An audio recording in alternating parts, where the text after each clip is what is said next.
Monsoon की पहली मूसलाधार बारिश ने एक बार फिर राजधानी पटना को पानी पानी कर दिया है। बारिश ने एक बार फिर नीतीश कुमार के नेतृत्व वाली जेडीयू और बीजेपी गठबंधन की किरकिरी कर दी है। पानी से खुद विधानसभा परिसर सुरक्षित नहीं है और वहां बारिश की वजह से घुटने भर पानी जमा हो गया। शुक्रवार देर रात से बिहार के कई इलाकों में भारी बारिश जारी है। रुक रुक कर हो रही बारिश से पटना की सड़कें पानी से लबालब हैं। मौसम विभाग के मुताबिक पटना में शुक्रवार रात 1 बजे से आज सुबह 5 बजे तक 145 mm से लेकर 200 mm की भारी बारिश हुई है। सबसे कम दानापुर में लगभग 100 mm और सबसे अधिक फुलवारी शरीफ में 200 mm की बारिश रिकॉर्ड की गई है। पटना के लोगों का अभी से ही सड़कों के बाहर निकलना मुश्किल हो गया है। कई इलाकों में नाले का पानी सड़क पर आने लगा है। बारिश से राजधानी के तापमान में तो गिरावट आई है, लेकिन इस बारिश ने लोगों की मुश्किलें और भी बढ़ा दी हैं। कई वीआईपी इलाकों में बारिश का पानी सड़कों पर जमा हो गया। बिहार विधानसभा परिसर भी इस बारिश के बाद जलमग्न दिखा। विधानसभा के मुख्य द्वार से अंदर तक पानी सड़क पर ही लबालब भरा दिखा। शाम को हुई 2 से 3 घंटे की पानी ने राजधानी की व्यवस्था की पोल खोल दी। अधिकांश क्षेत्रों के मुख्य और संपर्क सड़कों पर पानी जमा हो गया। निचले इलाके में पानी अभी भी जमा हुआ है। गर्दनी बाग का अस्पताल परिसर हो या फिर बाजार समिति के अंदर पानी हर जगह लबालब भरा दिखा। दिल्ली से लौटने के बाद नेता प्रतिपक्ष तेजस्वी यादव लगातार सुर्खियों में बने हुए हैं। इस बीच उन्होंने बड़ा बयान दिया है। अपने विधानसभा क्षेत्र में जनता के बीच उन्होंने कहा है कि 2-3 महीने में बिहार सरकार गिर जाएगी। उनके इस बयान से राजनीति तेज हो गई है। सत्ता पक्ष का कहना है कि वे सपना देख रहे हैं। एनडीए की सरकार पूरी तरह से मजबूत है। तेजस्वी यादव अपने विधानसभा क्षेत्र राघोपुर गए। वहाँ जनता उनके समक्ष समस्याएं रख रही थी। समस्याओं को लेकर नाराजगी जाहिर कर रहे थे। इसी दौरान नेता प्रतिपक्ष ने कहा कि घबराइए मत, 2 से 3 महीने रुक जाइए, यह सरकार गिरने वाली है। उनके इस बयान के बाद बिहार की राजनीति गर्मा गई है। हम आपको बता दें कि लंबे समय तक दिल्ली में रहने के बाद तेजस्वी हाल ही में पटना लौटे हैं। यहाँ लौटते ही उन्होंने चिराग पासवान को आमंत्रण दे दिया। इसके साथ ही राज्य सरकार पर जमकर हमला बोला। उन्होंने कोरोना, बेरोजगारी, टीकाकरण आदि के मुद्दे पर सरकार को घेरा। इस बीच उनकी इस बयान के कई मायने निकाले जा रहे हैं। आरजेडी नेता तेजस्वी यादव के बिहार सरकार के 2 महीने में गिर जाने के बयान के बाद बिहार की राजनीति तेज हो गई है। बयानबाजी का सिलसिला शुरू हो गया है। इस कड़ी में जदयू नेता उपेंद्र कुशवाहा ने तेजस्वी पर पलटवार किया है। उन्होंने कहा है कि कोई भी ताकत नीतीश सरकार को 5 सालों तक नहीं गिरा सकती है। इतना ही नहीं, कुशवाहा ने ये भी कहा है कि आरजेडी के कई विधायक हमारे संपर्क में हैं। हम आपको बता दें कि अपने विधानसभा क्षेत्र राघोपुर में नेता प्रतिपक्ष ने लोगों को कहा कि घबराइए मत, बिहार सरकार 2 से 3 महीनों में गिरने वाली है। उनके इस बयान के बाद सत्ता पक्ष एवं विपक्ष की ओर से आरोप प्रत्यारोप तेज हो गई है। जदयू नेता उपेंद्र कुशवाहा ने कहा कि यदि तेजस्वी कुछ जदयू विधायकों के संपर्क के फेरे में है तो उन्हें बता दें कि आरजेडी के कई विधायक हमारे भी संपर्क में हैं। उन्होंने आगे कहा कि राजनीतिक संभावनाओं का खेल भी माना जाता है। दूसरी ओर हम के प्रवक्ता दानिश रिजवान ने कहा है कि नेता प्रतिपक्ष जनता को बरगलाते रहते हैं। इससे पहले भी आरजेडी नेताओं ने दावा किया था कि 14 जनवरी को सरकार गिर जाएगी। ऐसे लोग दिन में भी सपने देखते हैं, लेकिन उसे जमीन पर उतारने के लिए मेहनत करना पड़ेगा। दानिश ने तेजस्वी पर तंज कसते हुए कहा कि बिहार में मुख्यमंत्री बनने के लिए नीतीश कुमार जैसे मेहनत करनी पड़ती है। दिल्ली में रहकर वे वैसा नहीं कर सकते। दिल्ली में रहकर सपना जरूर देख सकते हैं। बड़ा हास्यप्रद लग रहा था जब नेता प्रतिपक्ष तेजस्वी यादव जी जनता को बरगलाने के लिए कह रहे थे कि 3 महीने में बिहार सरकार गिर जाएगी। ये पहली भविष्यवाणी नहीं है। इससे पहले भी राष्ट्रीय जनता दल के नेताओं ने साफ तौर पे कहा था कि 14 जनवरी के बाद बिहार सरकार गिर जाएगी। 14 जनवरी गुजरे कितने दिन हो गए, आज भी बिहार सरकार है और अब नेता प्रतिपक्ष कह रहे हैं कि 3 महीने में बिहार सरकार गिर जाएगी। ऐसे लोगों को मैं बता देना चाहता हूं कि दिन में सपने जरूर देखिए, लेकिन सपनों को जमीन पर उतारने के लिए मेहनत करना होता है और ये मेहनत आजकल दिल्ली में कर रहे हैं। तो जब आप दिल्ली में मेहनत करिएगा तो बिहार में मुख्यमंत्री कैसे बनिएगा? बिहार में मुख्यमंत्री बनने के लिए माननीय मुख्यमंत्री नीतीश कुमार जी जैसा काम करना पड़ेगा और काम करिएगा तब जनादेश मिलेगा। अब दिल्ली में बैठे रहिएगा और सपना देखिएगा मुख्यमंत्री बनेंगे तो भाई बहुत बहुत बधाई हो आपको। दिल्ली में बैठ के आप मुख्यमंत्री बन जाइए। बिहार के धौरैया विधानसभा से जीते राजद विधायक भूदेव चौधरी को सुप्रीम कोर्ट ने नोटिस थमा दिया है, लिहाजा उनकी मुश्किलें और बढ़ गई हैं। बिहार विधानसभा चुनाव 2020 में बांका जिला के धौरैया विधानसभा क्षेत्र से आरजेडी के टिकट पर चुनाव लड़े भूदेव चौधरी को सुप्रीम कोर्ट ने एक नोटिस भेजा है। चुनाव के दौरान आपराधिक रिकॉर्ड से जुड़े एक कांड को छिपाने का आरोप उनके ऊपर लगाया गया है। इस मामले ने गति पकड़ ली है और इसमें विधायक की सदस्यता भी खत्म हो सकती है। इस मामले को पूर्व जदयू विधायक मनीष कुमार ने उठाया और सुप्रीम कोर्ट पहुंच गए। उन्होंने आरोप लगाया है कि आरजेडी के टिकट पर धौरैया सीट से चुनाव जीते भूदेव चौधरी के खिलाफ एक पुराना केस है, जिसका जिक्र उन्होंने चुनाव के दौरान सार्वजनिक नहीं किया था। मनीष कुमार ने इस मामले में एक अवमानना याचिका दायर की थी। अदालत ने इस मामले को संज्ञान में लिया और आरजेडी विधायक पर चुनावी हल्फनामे में अपने ऊपर पूर्व में हुए इस केस को छुपाने के मामले में नोटिस भेजा। हम आपको बता दें कि 2019 के लोकसभा चुनाव में भूदेव चौधरी जमुई से आरजेडी प्रत्याशी थे। उन्होंने जमुई लोकसभा चुनाव में दिए गए हल्फनामों में इस मुकदमे का जिक्र किया है, लेकिन 2020 के धौरैया विधानसभा चुनाव के हल्फनामे में इस मुकदमे का जिक्र नहीं किया गया है। भागलपुर के मुजाहिदपुर थाना में केस दर्ज के बाद न्यायालय में मामले लंबित रहने के बाद भी हल्फनामे में नहीं दर्शाया है। लोक जनशक्ति पार्टी में मचे घमासान के बीच चिराग पासवान को आरजेडी और कांग्रेस से ऑफर मिल चुका है। जमुई से सांसद चिराग ने अभी अपने पत्ते नहीं खोले हैं। वे अपनी प्राथमिकता आशीर्वाद यात्रा को बता रहे हैं। मीडिया से बातचीत में चिराग ने कहा कि नीतीश कुमार अगर मुझे कहीं मिलेंगे तो मैं उनके पैर छूऊंगा, पर नीतियों को लेकर उनका विरोध जारी रहेगा। तेजस्वी यादव के साथ आने के ऑफर पर भी चिराग ने अपना रुख साफ किया है। एलजेपी में मचे घमासान पर चिराग ने कहा है कि मैं तो सोच रहा हूं कि काश ये सपना होता। चिराग ने कहा कि रामविलास पासवान के निधन के बाद मैं चाचा पशुपति कुमार पारस में पिता की छवि देखता था। चाचा ने मुझे अकेले तो छोड़ा ही, धोखा भी दिया।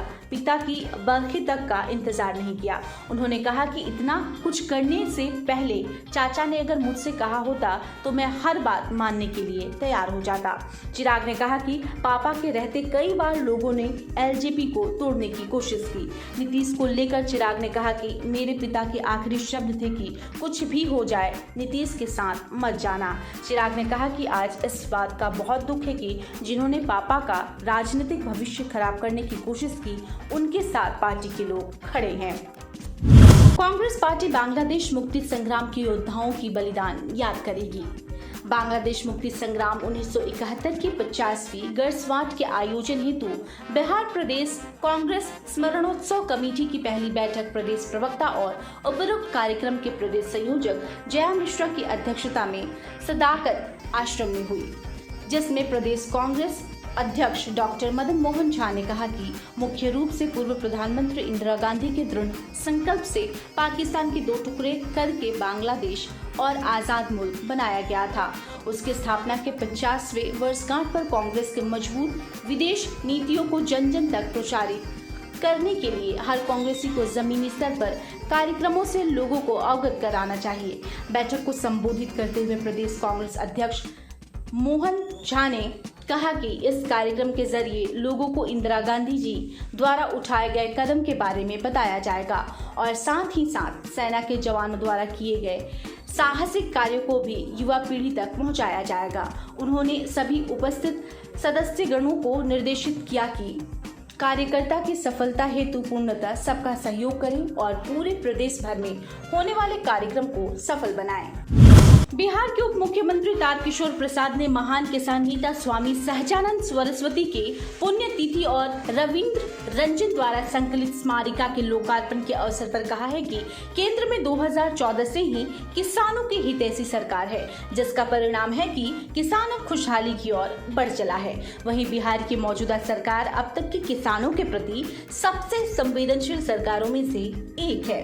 केंद्र और राज्य सरकार की कई योजनाएं किसानों के लिए कारगर साबित हो रही है और वर्ष 2022 तक किसानों की आय को दोगुना करने लक्ष्य के लिए केंद्र सरकार पूरी तरह से वचनबद्धता के साथ आगे बढ़ रही है।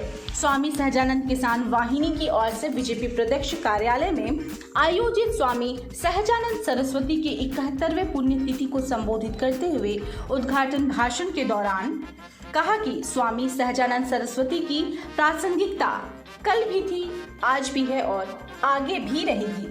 सहजानंद को न सिर्फ उनके किसान आंदोलन के लिए याद किया जाएगा, बल्कि उनकी धार्मिक सुधार और सामाजिक न्याय का उल्लेख भी प्रासंगिक बना रहेगा। बिहार प्रदेश कांग्रेस कमेटी के मीडिया विभाग के चेयरमैन राजेश राठौर ने कहा है कि महंगाई पहले डायन थी, लेकिन अब वो बीजेपी की माई हो गई है। उन्होंने कहा कि सरकार निर्मित कमरतोड़ महंगाई ने इस बार हर घर का बजट बिगाड़ कर रख दिया है।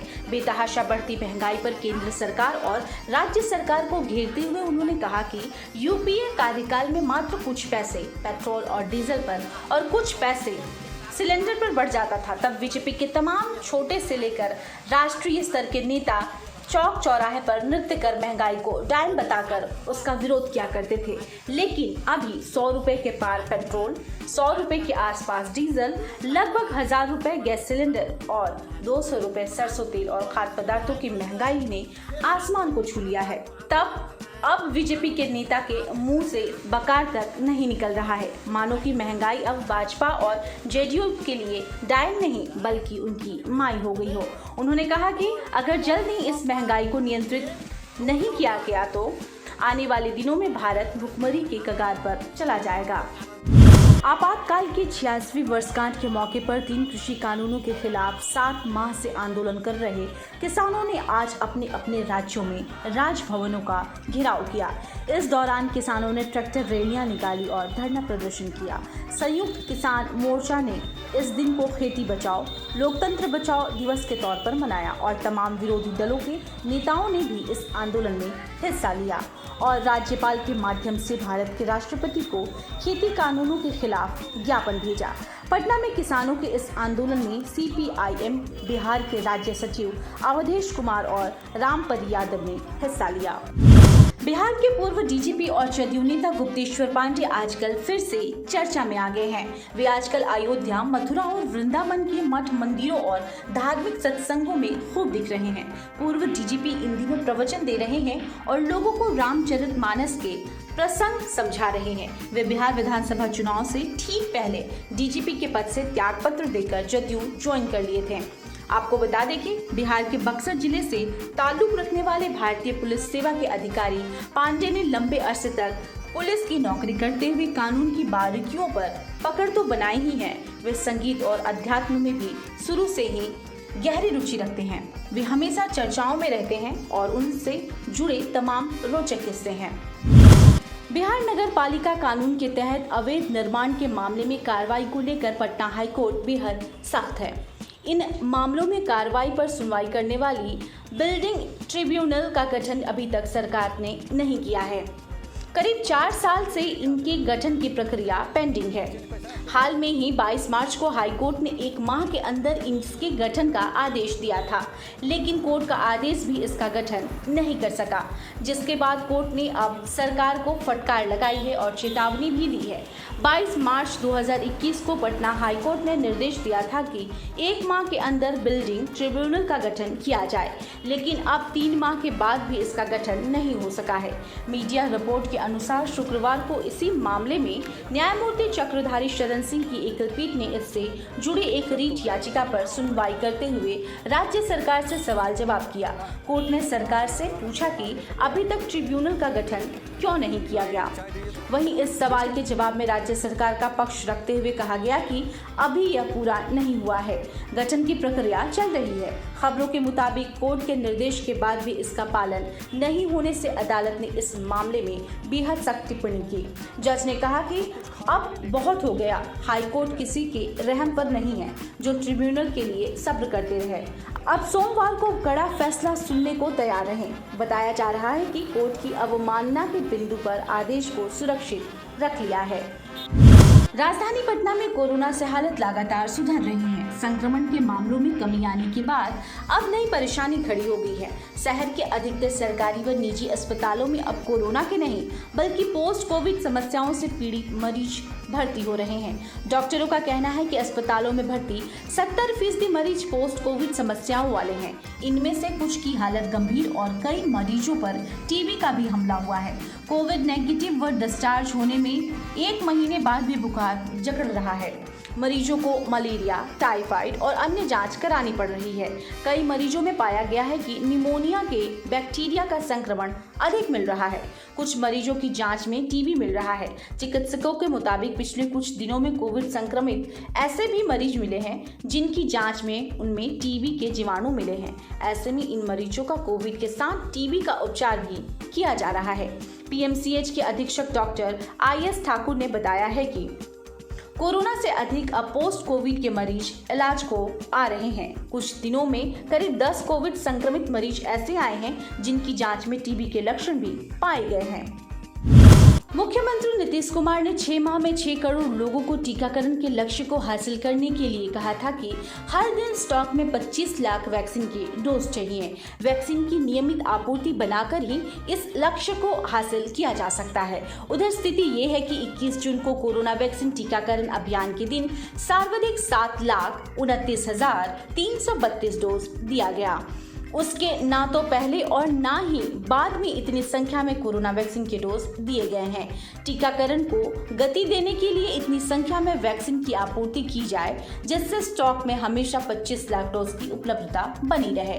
पदाधिकारियों का कहना है कि वैक्सीन उपलब्ध हो तो राज्य में एक दिन में 10 लाख से अधिक लोगों को भी टीका लगाया जा सकता है। महाअभियान के दिन 7 लाख से अधिक डोज इसलिए दिए जा सके क्योंकि स्टॉक में टीका था।